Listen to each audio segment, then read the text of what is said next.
Hello and welcome, this is doctor आकृति और आप हैं मेरे साथ हम सभी के अपने चैनल RKC EDU पे। Hello and good evening everyone, very very good evening. Ekta, Soni, Karan, Nilufa, Puja, good evening good evening good evening. Audio video clear है? प्लीज जल्दी से बता देंगे कमेंट करके। आप मुझे देख सकते हैं, सुन पा रहे हैं?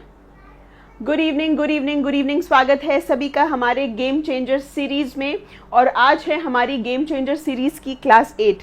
इसके पहले आपकी जितनी भी क्लासेस हुई हैं वो सारी PDF जो है वो हमारे एप्लीकेशन यानी RKC EDU हब और RKC EDU हब के नाम से ही जो हमारा टेलीग्राम चैनल है उसमें अपलोडेड है। Okay, good evening. चलिए, तो कॉपी पेन के साथ रेडी हैं? शुरू किया जाए आज का ये धमाकेदार session. Good evening good evening good evening. पहला क्वेश्चन आपके स्क्रीन के ऊपर ये रहा। सवाल आपसे पूछ रहा है, बहुत प्यारा सा और बहुत ही आसान सा सवाल है। सवाल आपसे पूछ रहा है, ब्लू बेबी सिंड्रोम के लिए इनमें से कौन जिम्मेदार है? ब्लू बेबी सिंड्रोम, जहां पर एक बच्चा कुछ इस प्रकार का नजर आता है, ब्लू बेबी सिंड्रोम के लिए इनमें से कौन जिम्मेदार है? Fluoride, nitrate, arsenic. किस चीज का कॉन्सिक्वेंस है ये? किस चीज का रिजल्ट है? तो कहिएगा, पीने के पानी में जब नाइट्रेट की मात्रा अधिक हो जाती है तो अधिक नाइट्रेट हमारे हीमोग्लोबिन से मिलता है। अधिक नाइट्रेट हमारे हीमोग्लोबिन से मिलता है और एक नीले रंग का कंपाउंड बना देता है जिसका नाम है मिथ हीमोग्लोबिन। एक नीले रंग का कंपाउंड यौगिक बना देता है, नाम है मिथ हीमोग्लोबिन। यही मिथ हीमोग्लोबिन जो है नीले रंग का कारण होता है। यही मिथ हीमोग्लोबिन स्किन के ऊपर जमा हो जाता है और इसी के वजह से जो बच्चा होता है वो कैसा नजर आता है? नीला नजर आता है, जिसको हम क्या कहते हैं? ब्लू बेबी सिंड्रोम कहते हैं। अगर आपसे हम पूछें कि ब्लू बेबी सिंड्रोम का दूसरा नाम क्या है, क्या जवाब होगा? ब्लू बेबी सिंड्रोम को हम लोग मिथ हीमोग्लोबिनीमिया के नाम से भी जानते हैं। मिथ हीमोग्लोबिनीमिया क्यों? क्योंकि इस बीमारी में, इस कंडीशन में मिथ हीमोग्लोबिन की मात्रा जो है वो बढ़ती चली जाती है। सवाल नंबर 2 आपसे पूछ रहा है यहाँ पर कि इनमें से कौन हियरिंग एड्स यानी जो लोगों को सुनाई कम देता है, श्रवण यंत्र के लिए एक तरीके से मैग्नेट बनाने का काम कौन करता है? इनवार, जर्मन सिल्वर या मोनेल मेटल? कौन करता है हियरिंग एड्स का मैग्नेट बनाने का काम? मैग्नेट बनाने का काम हियरिंग एड्स के लिए, यानी जो यंत्र आपको सुनने में मदद करता है, इनवार करता है, जर्मन सिल्वर करता है या मोनेल मेटल करता है? सारे एलॉयज हैं, कौन सा एलॉय करता है, कौन सा मिश्र धातु करता है, ये आपको बताना है। अच्छा, परमानेंट मैग्नेट कौन बनाता है? इस क्वेश्चन को छोड़ दीजिए। इस क्वेश्चन में अगर आपने मैग्नेट शब्द पकड़ा होता तो शायद आप इसका आंसर कर पाते। आप सभी को पता होना चाहिए कि परमानेंट मैग्नेट बनाने के लिए एक एलॉय जिम्मेदार है जिसका नाम होता है एलनिको। एक मिश्र धातु जिम्मेदार होता है जिसका नाम होता है एलनिको। एल्यूमिनियम, निकल, कोबाल्ट होता है उसमें और साथ ही साथ आयरन होता है। परमानेंट मैग्नेट बनाने के लिए एलनिको का इस्तेमाल किया जाता है। एलनिको ऑप्शन में नहीं है, तो आपका जवाब क्या हो जाएगा? जवाब हो जाएगा option number E, right? Yes. अब यहां पर बाकी ऑप्शंस को डिस्कस कर लिया जाए। अगर आपसे हम पूछें कि जर्मन सिल्वर में सिल्वर की कितनी मात्रा है, क्या जवाब दीजिएगा? जर्मन सिल्वर में सिल्वर की कितनी मात्रा होती है? आपका आंसर होना चाहिए 0%। जर्मन सिल्वर सिर्फ नाम का है सिल्वर, लेकिन यहां पर सिल्वर की मात्रा कितनी होती है? 0%। तो आइए एक एक करके बात करते हैं। सबसे पहले इनवार के बारे में बात करते हैं। तो इनवार की बात जब आप करते हैं तो इसमें आयरन और निकल होता है, यानी इनवार 2 मिश्र धातु से बना है, आयरन और साथ में निकल। जब आप जर्मन सिल्वर की बात करते हैं तो जर्मन सिल्वर में कॉपर निकल होता है, कॉपर निकल होता है, साथ ही साथ जिंक भी होता है, लेकिन यहां पर सिल्वर 0% होता है। यह भी कई बार आपसे एग्जाम में पूछा जाता है। मोनेल मिश्र धातु, मोनेल एलॉय जो है ये आपके लिए रिलेटिवली नया होगा और मोनेल में भी क्या होता है? निकल, कॉपर, आयरन, मैंगनीज, ये सारा कुछ होता है अलग अलग रेशियो में।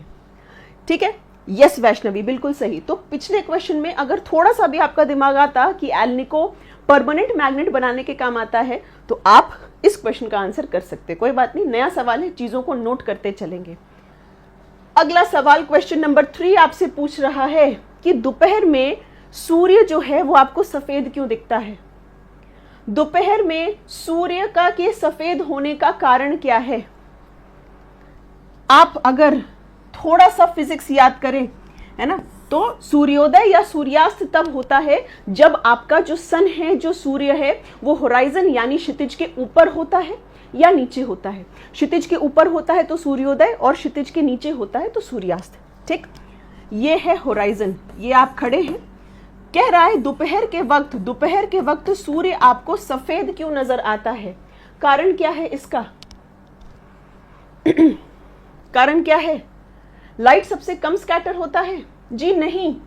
इसी से एक और सवाल बनता है कि सूर्योदय और सूर्यास्त के वक्त सूर्य लाल क्यों दिखता है। तो ये देखिए, सूर्योदय या सूर्यास्त के वक्त आप क्या होते हैं, आप सन जो होता है वो होराइजन के पास होता है, यानी सूर्य काफी अधिक दूरी तय कर लेता है। इतनी अधिक दूरी में कम तरंग दैर्घ्य की जो किरणें हैं वो बिखर जाती है और लाल की तरंग दैर्घ्य सबसे ज्यादा है तो वो आपकी आंखों तक पहुंचती है। ये कब? ये सूर्योदय या सूर्यास्त के वक्त। दोपहर के वक्त क्या होता है? दोपहर के वक्त सूर्य बिल्कुल आपके ऊपर होता है, बिल्कुल आपके सिर पर होता है, यानी इस वक्त बहुत कम दूरी तय करनी है और इतनी कम दूरी में सारी लाइटें बराबर से स्कैटर होती हैं, बराबर से इनका प्रकीर्णन होता है। दूसरी चीज आपको ध्यान रखना है कि स्कैटरिंग और वेवलेंथ में उल्टा रिश्ता है, यानी जिसका वेवलेंथ ज्यादा, जिसका तरंग दैर्घ्य ज्यादा होता है, उसकी स्कैटरिंग, उसका प्रकीर्णन क्या हो जाता है? उसका प्रकीर्णन कम हो जाता है। ठीक है, अगले सवाल पर चल सकते हैं, चौथे सवाल पर। हमारा चौथा सवाल कह रहा है कि चांदी के सिक्के या चांदी की जो भी चीजें होती हैं, कुछ देर के बाद उनके ऊपर एक काली परत जम जाती है ना। जैसे ये चांदी है, ओरिजिनल है, थोड़ी देर के बाद आप देखेंगे कि उसके ऊपर क्या हो जाएगी, एक काली परत जम जाएगी। क्या कारण है उसके पीछे? हवा के संपर्क में आने से चांदी काली क्यों पड़ जाती है? What is the reason? क्या सिल्वर ऑक्साइड में बदल जाता है? क्या वो कार्बन डाइऑक्साइड में बदल जाता है? क्या वो सल्फर से रिएक्ट करता है, या क्या कारण है इसका? चांदी का रंग जो है वो काला क्यों पड़ रहा है? बिल्कुल सही, क्योंकि चांदी जो है आपके आसपास के हाइड्रोजन सल्फाइड से रिएक्ट करती है और सिल्वर सल्फाइड बना लेती है। सिल्वर सल्फाइड के बनने के वजह से चांदी जो है वो काली पड़ जाती है। इसी तरीके का सवाल आपसे कॉपर के लिए पूछा जाता है कि तांबे के बर्तन कुछ समय के बाद उनके ऊपर एक हरी परत जम जाती है, तो कॉपर के बर्तन यानी तांबे के बर्तन के ऊपर हरी परत क्यों जम रही है? हरी परत जो है वो कॉपर कार्बोनेट की होती है। राइट, चल सकते हैं अगले सवाल पर। पांचवा सवाल हमसे कह रहा है, नया सवाल होगा आप सभी के लिए। मोहर सॉल्ट एक लवण है, एक डबल सॉल्ट है जिसका नाम है मोहर सॉल्ट। आपसे पूछ रहा है, कुछ इस प्रकार का दिखता है, हरे रंग का दिखता है।